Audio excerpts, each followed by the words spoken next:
just have that thing. Like, they can hit you way harder than you can hit them. Tyson, Yes. everyone would watch for his right because it would knock you out, and then he was knocking you out with his left. Tyson had speed that just was unrivaled. The ferocity and speed.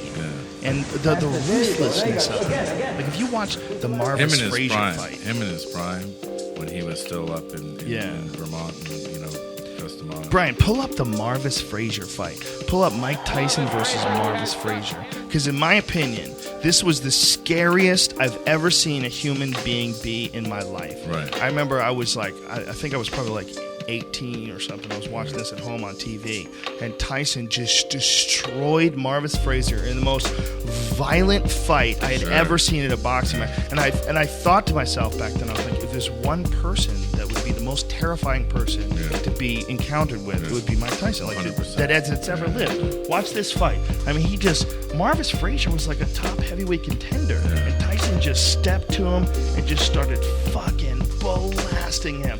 Dodging under punches, got him in this corner right here, and this is the end right here. Wow, bang! Bang, bang, bang, bang, bang. That's all before he can fall down. He's already unconscious. Tyson hits him 4 times more before he even gets to the ground. It was like an assassination. Yeah. When I was watching Tyson, I was like, no one's ever going to beat, not for 10 years. He ended up beating himself. Well, you know what it is, man? It's a bunch of things. First of all, that once you've gotten there, it's got to be a very strange and uncharted place in your mind and in your ability to maintain discipline. He'd been living in this. Well, he's also 20-something years old. But he'd be living. He'd been trained. He'd been taken out of rounds. He'd been taken out of reform school. He'd been trained by one of the greatest trainers of all time. Adopted effectively by it. And more importantly, Cus D'amato was one of the greatest psychological trainers of all time. Yeah. And he saw in him, he said he's the greatest raw talent.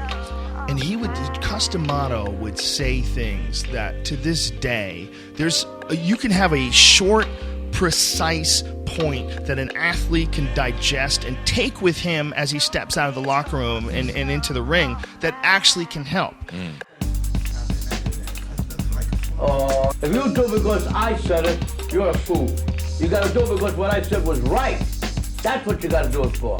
Not because I said all I do is remind you. Cus D'amato said one of the most brilliant things that I've ever heard when it comes to being terrified in the face of combat and in the face of a fight. And he said that every man experiences fire. And that fire can cook your food, it can heat your house, or if you let it get away, it can burn you to the ground. And you have to decide how to take care of it. But the coward and the hero feel the exact same thing. It's just the coward falls into the pressure where the hero figures out how to manage it and overcome it and actually rises to the occasion and keeps it together.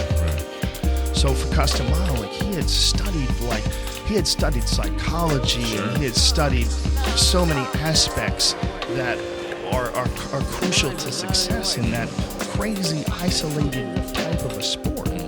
You get a guy like Tyson who's this needy, young, energetic, physical specimen, just filled with anger and rage and not getting enough love. And all of a sudden this Yoda motherfucker comes out of the Catskills. It's one of the greatest stories in sports history. It's sad the way it ended. It isn't sad, man. It's not sad. He's alive. He's fine. Tyson's doing these story shows where Dana White told me it's fucking fantastic. He goes on and he tells these wild stories about his life, and Spike Lee directed it. It's apparently amazing. So it's not sad. It's inevitable. There's no way you can keep beating people up and that's happy, because it's always sad for the people you beat up. I mean, there is no happy ending if you beat the fuck out of people for the rest of your life. There's no happy ending. There's a bunch of sad endings. There's your happy ending. You're happy. You get to retire undefeated. Yay! No, I had never had to take it. Dished it all out. Good night, everybody. Not only his career, but his whole life. Oh, he's doing a good job. He's got heart. You can't take that from him.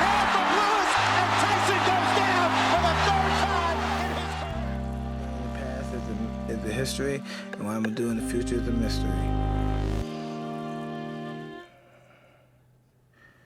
I don't know, man. I'm just talking shit.